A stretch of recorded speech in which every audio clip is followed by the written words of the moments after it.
Hey, what's going on, you guys? Welcome back. All right, I want to touch on I guess you could say, hot topic, because a lot of people get hot and frustrated with others when expressing their opinion in this matter. And now I'm going to put in my 2 cents in my opinion. However, with this video, I'm definitely going to also bring a lot of science to it to help back up my opinion in this debate. And some of you may disagree with me, some of you may agree with me, but the main thing is that watch the video, get all the information, and then generate your own opinion. So that way at least gives me a fair chance to state my case. All right, question number 1. Is there one martial art that's better than another? No. In my opinion, no. It depends on the individual, the practitioner, how he trains it or she trains it. Do they test it in high stress situations, and can they just take advantage of the other individual in a high stress situation when it comes to their art? So it's more about the individual, not the martial arts. So whether you're a Brazilian Jiu-Jitsu guy taking on a boxer, either one can win. Whether you're a judo guy, taekwondo, savat, silat, Panatugan, Kali, Krav Maga, I mean, it's all there. Karate, John Fan Jeet Kune Do practitioner. Any one of those could win depending if they're in better shape, better form, and they have practiced their forms, techniques, katas in high stress situations to see if they can effectively make the other individual a non-threat. If they don't do that, doesn't matter what they do. Next question. Does a martial artist learn how to defend oneself and how to take care of oneself in a situation and learn how to gauge someone else? Only, and I'm saying this in a specific way, only if they actually fight and spar in a high stress situation to try to see what works and what doesn't. They cannot defend themselves. They could go to class all day, they could learn 1,000 techniques, but if they are not in good enough shape, they do not have the main physical attributes, and they've never tested themselves in a high stress combat street situation, it's not going to happen. They have to spar. They have to test it. They have to mix it up to see if they can pull it off. So no. Unless they do those things, they can't defend themselves, no matter how many classes they go to and how much they learn. So now, at this point, I probably have had individuals agree with me. I probably have individuals disagree with me.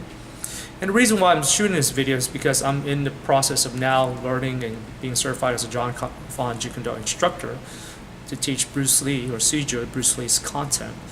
And then these individuals will have a false sense of security, thinking that they'll be able to take on people. And I'm going to tell them right away, just because you're learning through me, that means nothing. Once I test you in a sparring combative situation, then I'll know whether or not you can take care of yourself. And I'm just trying to be honest. I don't want to sugarcoat anything. I don't want to give people false impressions and false empowerment. You have to learn it first, but then you have to test it later. That's all I'm saying. So now I'm going to go into the science of a lot of this information to back up my thoughts, my philosophy of this heated debate. So the very first thing I like to talk about is fear. Fear is one of our primary motivators. It's been with us since the dawn of mankind. It has guided us, and it has, caused us to create various actions, right? In a way, people are afraid, especially when it comes to self-defense, defending oneself, engaging someone else, and learning how to do all this, right? That's why martial arts was designed. There's other reasons why martial arts were supposed to design. I'm just saying fear is a main point in this topic. So before we could dig any deeper, let's talk about the passive fear. Let's understand on a scientific level. Creating fear is a process that takes place in the brain and is completely unconscious. Just look at any kid, 2, 3, 4, 5 years old, throw a spider at them, take out a knife, point it at them, put them in a dark room, put them in the woods. Fear. They've never experienced it until right then and there. It's not like they're trained. They never went through it. So they're going to, react in whatever is a primal instinct, right? So now I'm going to talk about the paths. There are 2 paths involved in the fear response. The low road is quick and messy, while the high road takes more time and delivers more precise interpretation of events. Both processes are happening simultaneously. The idea behind the low road is take no chances. The high road is much more thoughtful, while the low road is initiating the fear response just in case. The high road is considering all of the options. Regardless of which path we're talking about, all road leads to the hypothalamus. This portion of the brain controls the ancient survival reaction called the fight or flight response. Also, there's a freeze response too. I'll talk about that later in the video. So there you go. You got a picture. You got a spider. Spider causes the thalamus to activate. From there, you have two choices. You could go to sensory cortex or you could go to the amygdala. If you go to the sensory cortex, then you go to the hippocampus, which is your memory bank. Then you go back to the amygdala, and then that travels to the hypothalamus. So high road gives you a little bit more options. Low road gives you much fewer options. Actually, just one option. And that's science. This is not my opinion anymore. This is science. They've already studied this for centuries, and they created this scientific-based approach. So moving on. Now we're going to talk about what happens when you're at the hypothalamus and all the reactions that happen on a neural activity level combining with hormones in the bloodstream to constitute fight or flight or freeze syndrome or in response. Now here, the sudden flow of epinephrine, norepinephrine, and dozens of other hormones cause changes in the body that include heart rate and blood pressure increase, pupils dilate to take in as much light as possible, veins and skin constrict to send more blood to major muscles responsible for the chill sometimes associated with fear, less blood in the skin to keep it warm. Blood glucose levels increases, muscle tenses up, energized by adrenaline and glucose, responsible for goosebumps when tiny muscles attached to their hair on surface of skin tense up. The hairs are forced upright, pulling skin with them. Smooth muscle relaxes in order to allow more oxygen into the lungs. Non-essential systems like digestion and immune system shut down to allow more energy for energy or emergency functions. Trouble focusing on small tasks. Brain is directed to focus on big picture in order to determine where a threat is coming from. So this again is science. This is what is happening on a level, unconscious, reactionary, instantaneous. So now that you've learned some science, now there's a way to approach this because now you identified fear and what it is and how it works. Now you can actually start coming up with solutions to combat it, or else you're just going to be prey to your current reactions, which are untrained, correct? Yet, again, a lot of people will still, after seeing that much information, will never put themselves in this high-stress sparring combative situation to try to test themselves to override various fear patterns. And here is one of the ways to overcome fear, which is the method of fear extinction. Fear extinction involves creating a conditioned response that counters the conditioned fear response. While studies state that the amygdala as the location of fear memories formed by conditioning, scientists theorize that fear extinction memories from the amygdala, but they are... Alright, so now we're going to go into fear extinction, a way of dealing with fear itself. Fear extinction involves creating a conditioned response that counters the conditioned fear response. While studies state that amygdala as the location of fear memories formed by conditioning, scientists theorize that fear extinction memories form in the amygdala, but then are transferred to the medial prefrontal cortex, MPFC for storage. The new memory created by fear extinction resides in the MPFC and attempts to override the fear memory triggered in the amygdala. Very interesting, right? They've already calculated all this. Most behavioral therapists for fear extinction focus on exposure. That's a key thing. Remember that, exposure. For instance, therapy for a person who might have a fear of getting hit or attacked might first be put in a situation where they are put in a very controlled environment where very little to no risk of getting hurt. Example, lightly punching a person's arm with 16-ounce boxing gloves. Once a person feels more comfortable, they were moved to practice blocking. After that, they will perform various drills to get them more accustomed to different punches and increase speed. Then they may finally be put in full protective gear and do a light controlled sparring session. So it's interesting, right? How you approach fear and then how you start to slowly override it. You can't just put someone in a situation and say, hey, okay, go at it. There's a progression. And as you can see, if done properly with the proper steps and intensities gradually increasing as the person gets more comfortable, they start to build confidence and start to reprogram their body's natural reactions and instances to be a more controlled individual in a combat situation. But again, exposure is the key, right? And not just any exposure, gradual exposure, so that it allows you to control that stress response. Okay, so now moving on. So now that we know how fear works and how to somewhat address it, here are the signs, signifiers, response, which is known as fight, flight, or freeze. Symptoms associated with fight, flight, or freeze syndrome. A dramatic raise in adrenaline and endorphin levels. This enables us to fight harder, run faster, and endure higher levels of pain. There is also a dramatic rise in cortisol, a hormone that converts glycogen into blood sugar, thereby providing the brain and body with energy. Loss of fine motor skills. This happens because of the rise of adrenaline, endorphin, and cortisol. It is one reason why Mortal Kombat techniques are based upon simple yet effective actions such as chopping or thrusting. Blood circulation moves from the outer extremities to more centrally located arteries and organs to reduce the effects of being wounded. Hence the reason why people experience cold chills when facing danger. Heightened awareness, the perception of time slowing, and tunnel vision. This is our body's way of eliminating peripheral distractions so that we can focus on the danger at hand. Dry mouth, loss of bowel and bladder control, uncontrollable laughter, heavy sweating, and a high pulse rate. One or more of these may occur and are generated by the adrenaline rush and high stress levels.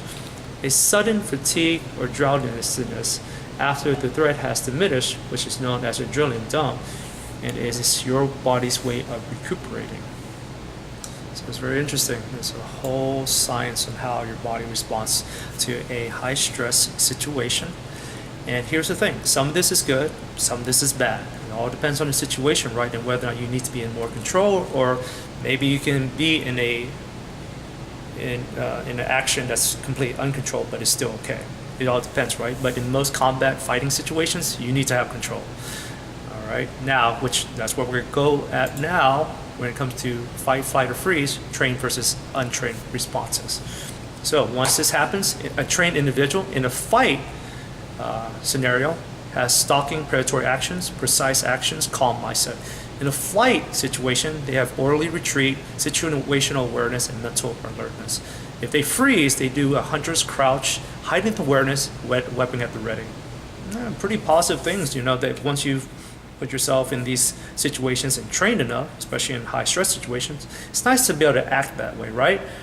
And a lot of people believe they can without being untrained, but the honest truth is, the reality, an untrained individual in a fight situation usually has actions motivated by ego, because they never really tested themselves, so they're hoping that they knew how to fight to begin with without ever being trained or being tested. But usually their movements are uncoordinated movements, hyper, unfocused, and overreacts. If these individuals decide to go into a flight mode, they have unrestrained running, unaware of surroundings, and they're in a full panic state. So they're just running around like the old saying, chicken with a head cut off. In a freeze situation, these people are paralyzed and exposed. They're in denial, very submissive and empathetic. These victims mentality, the woe is me, why is this happening to me, versus taking action and trying to take control of their actions. So, again, more scientific base understanding of trained versus untrained, right? And, now this will lead me to the recreational martial arts versus real sparring combative fighting, the separation of the two. Recreational martial artists versus real sparring combative fighters in fight, flight, or freeze. Okay. Trained and conditioned responses sometimes take months, even years to develop. Special forces operatives usually undergo a year of extensive training before ever seeing combat. The same applies for law enforcement officers, bouncers, and those that spar and fight combatively often. Furthermore, time spent patrolling the streets, on the battlefield, in or on the ring, mat, and octagon heightens their sense of awareness, which in turn allows them to experience the fight, flight, or freeze syndrome in a calm and detached state, unlike the ordinary civilian. And this also goes towards individuals who practice martial arts but never test themselves. It's just the honest truth. And here lies the problem with recreational martial arts practice and self-defense programs. Recreational martial arts are often led to believe they are learning how to fight, but sadly, the dojo bears little resemblance of the mean streets of most metropolitan cities. And even in schools devoted exclusively to self-defense, students may never experience the fight, flight, or freeze syndrome because while physically practicing realistic techniques on a subconscious level, they feel safe because of the familiarity of their surroundings. They're never put in high stress. Anyone can build confidence, but that's a false confidence, right? It's another thing if you're in a really stressful situation, how you really respond and really act. The battle will be won or lost inside your mind and body long before the first shot or punch is fired or thrown. Past experiences, training, conditioning, mental alertness, physical conditioning, personal phobias, time and place will all determine your response. More importantly, though, there is no quick and easy answer for dealing with fight, flight, or freeze. Either you condition yourself to work through it or you did not. It is always present because of our genetics, and those who understand its effects have a far better chance of survival than those who don't. There you go. I got more science-based information.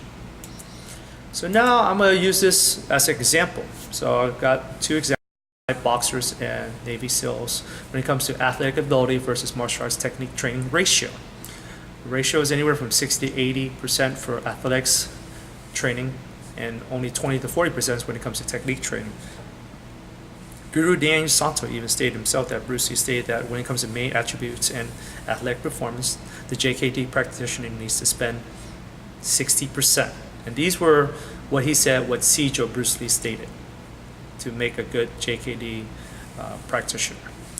60% main attributes, athletic capabilities, 40% on technique training. And it can be skewed even more so just depending on the person, right? That's very possible. Some people are just naturally more athletic than others. Now, I'm going to use these two examples because they also state their ratio. So, example for Thai boxers. Remember, if all else is equal, a better conditioned fighter will win. Muay Thai rewards power and effect, and the rounds are of increasing importance as the fight goes on. Even technically better fighters can easily lose a fight if they haven't the energy or power to match their opponent in the latter rounds. This is usually what they tell you when you want to get into Muay Thai. Now I'm going to go to the Navy SEALs. This is their mindset. What's hard is good. 80% training, 20% execution. Because the Navy SEALs, people who've been there, and I even have individuals that I know I've talked to, it's all about what you practice and what you test. Because your end result, or so-called the execution, is based off of everything that you've done up to that point. Every rep counts. Because again, once you're on that special mission, everything you did before that is trained you so that you can do that mission perfectly. So that's why everything counts. You never know the measure of a person until they are tested. Again, the Navy SEALs, they test you very often. They test you every day, and very few people make it to the end for good reason. All right, so we could look at minimum standards and we could look at competitive standards for PST events. And we're not even going to really look at minimum because we want to look at the competitive, because we're all martial artists and we all want to know how we rank among our peers, correct? So 500-yard swim, 8 minutes. Military push-ups, 80 to 100 in 2 minutes. Military sit-ups in 2 minutes, 80 to 100. 2 minutes to do pull-ups, 15 to 20. 1.5 mile time run, they're expecting you to do it in around 9 to 10 minutes. Those are pretty steep standards, and those are scientific-based standards that they have in the Navy SEALs. Just that alone, how much technique do you really need if you are physically and mentally that capable to handle those physical requirements? Ask yourself that. Alright, so now I'm going to move to the opposite spectrum. People who probably can't defend themselves and probably will never be able to defend themselves because they will never put themselves in situations of progression and improvement. So their martial arts is going to be stagnant, and even though they're attempting to do things, they're not put forth the effort to really progress. So here are the behaviors of people who can't defend themselves. Masking insecurities with false sense of security, afraid of failure, self-worth depends on others' opinion, use higher standards to criticize others but would never use those same standards for self, talk about correctness but never show themselves performing the correct action, believe they can do it all without ever practicing, overestimate their abilities and underestimate work required, will never test or put themselves in a position where others can see their shortcomings. There you go. And I think that picture of the keyboard warrior kind of says it all. But there's a lot of those people out there. And unlike me, who's posting a video, putting himself out there, videotaping his practice and his movements and his capabilities, they're not going to do that. So, just the honest truth. So hopefully you guys are learning quite a bit about, the separation between martial artists who are very capable and can handle themselves in a high stress situation and are effectively learning their martial arts versus the recreational martial artists that never test themselves in high stress situations and can't realistically defend themselves when the time. Sorry about that, camcorder was running out of juice, so I had to hook it up so it could start charging while I shoot the rest of this video. So now I'm just going to go into my own personal experience when it comes to physical combat and full contact sports, because all that matters, all that gives you personal experience. And sometimes it's not about being in a fight situation, but it's also being about in a contact situation. So starting in the 2nd grade, from all the way to the 6th grade, I was in karate, just like my brothers. My dad enrolled us because he believed the martial arts would benefit us. Usually we do about 4 karate tournaments a year. It was seasonal. In the karate tournament, you had up to 3 matches, but there was a 2-match elimination. If you lost twice, you were out. And so you had a max of 40 to 60 matches for all those years. I'm not counting all the matches we sparred, to get us ready for those matches, because I can't really think about all the calculations there. I just knew about the tournaments, so I'm just going to use that as a bare minimum. Fist fights, just things that happened as I was growing up. Got to 8. I'm not going to talk too much about that. Won some, lost some, and some where nothing was decided. All right, football practice, hitting drills. Playing that sport from 7th grade till 12th grade. Think about the hundreds of hits in physical contact in that sport, considering I was a defensive end, linebacker, strong safety, and power back. All I did was hit. That was my position. 5'7", from 165 to 185 pounds, a guy who liked to hit. That was kind of strong. That's what I was good at. And that's what I like to do. And it got me to experience contact so that I got accustomed to it. So, making the transition into Muay Thai and boxing wasn't that bad. I traded a football helmet for protective gear. That was it. We got 16-ounce gloves on, or 12-ounce gloves, or 4-ounce MMA gloves on. But for the most part, you're just trading one set of protective gear to another, but you still absorb impact. And to say that football is not a vicious sport, look at the NFL with all the brain damage and CTEs these days. I mean, they stated that it starts from Pee-wee all the way to NFL, so it starts early, and I'm hoping that I haven't suffered anything, but that's one of those things that you don't really know until you get older. But I'm pretty safe, because again, I stopped in high school, at least I hope, right? All right, and now talk about my adult years. So I was at Elite MMA doing boxing on Saturdays at noon, and Thai kickboxing Tuesdays and Thursdays. From 2004 to 2012, did about 3 rounds, 3 minutes apiece, because I'm counting those. I'm not doing the other stuff like the Kali and the JKD concepts I learned in the past, because we didn't always spar at the end, we just did more learning. These are actually things that you spar at the end of every class with your instructor and other classmates and peers, because you're testing yourself, you're learning new material, you want to put yourself in a situation where you can apply the new material, and we're all trying to help each other to grow and to evolve, right? So let's do the calculations there. That's 8 years. I'm gonna say 40 weeks, because let's face it, I had clients, and sometimes I was at class, sometimes I wasn't at class. So out of the 52 week year, vacations, I'll say 40. That's a reasonable number. 3 days a week, 3 rounds, 3 minutes. Total rounds is 2,880 rounds of sparring, totaling time of 8,640 minutes, which is 144 hours. Granted, I'm not getting my head busted in like I'm in a boxing match like with Mayweather or Pacquiao or Mike Tyson. Or I'm not in the UFC or K1 fighting, but I'm still in there mixing it up, getting some mouses in my cheek, getting a bloody nose once in a while, busted lip, getting hit in the stomach, getting shin kicks and stuff like that. So it's happening. And that's experience, and I'm figuring out what I can do against someone who's 6'4" versus someone who's 5'7", versus someone who's fast versus someone who's stocky, and everything in between, right? So it's experience. It really is. And now I know what I can do very well, what I don't do very well, and what I prefer. All right. Now, since I opened up my own facilities, TI Health and Fitness, obviously I don't do that much because my facilities is not designed for that, but I still do spar. And for the most part, it's not a lot, but I still get some in.